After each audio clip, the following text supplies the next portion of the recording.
Trade season in the NBA is here, and there's no bigger name on the market than Jimmy Butler. Whether Butler has provided a list of preferred teams or not is a contentious subject, but there's no debating it makes sense Butler would be available. And with that in mind, there's one team who should be going all in for him.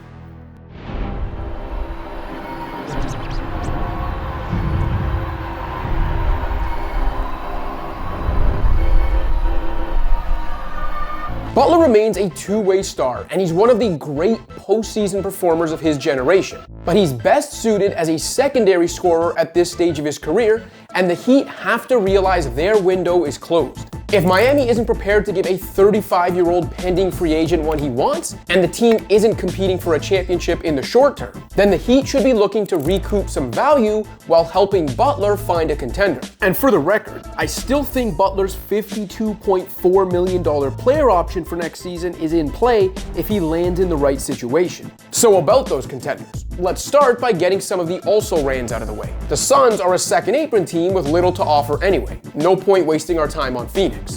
I got no more use for this guy. The prospect of pairing Butler with Luka Doncic and Kyrie Irving is tantalizing, but Dallas is coming off a finals trip, is already playing great basketball, and has few bullets left in the chamber. Even if the Mavs were willing to sacrifice all their depth, would PJ Washington's salary filler and a couple first-rounders be enough for Miami? The Rockets might be my favorite Butler hypothetical, as Jimmy Buckets would be going home to complete the nastiest, toughest team in the league. But I still think it's too early in Houston's competitive cycle for the Rockets to get impatient or go for broke. The Nuggets are everyone's favorite dark horse in this race and could construct a deal centered around Michael Porter Jr.'s inflated salary. Plus, Butler's two-way abilities and his off-ball movement would make him a perfect wing co-star for Nikola Jokic. But the Nuggets already don't shoot enough threes, and Butler has made just 10 in 19 games. And it's tough to see a cost-conscious front office paying up to keep Butler around, if he'd even be open to re-signing in Denver. That brings us to the Warriors, who can't afford to be outbid. Golden State has more young talent and draft capital than anyone outside Houston in the reported Butler sweepstakes, and should be the most desperate team in this race. That makes them a perfect match. You're just Jimmy's type. Steph Curry is the reason the Warriors rose to power in the first place. He's the bedrock of a dynasty, and even at 36 years old, remains capable of serving as a championship alpha. His days in that tier are numbered though. And the Warriors have to realize their path to contention ends with Curry. Stop overvaluing and protecting a future that will never bring the opportunity your present-day star does. Brandon Pajemski, Moses Moody, Trace Jackson Davis, even Jonathan Kuminga.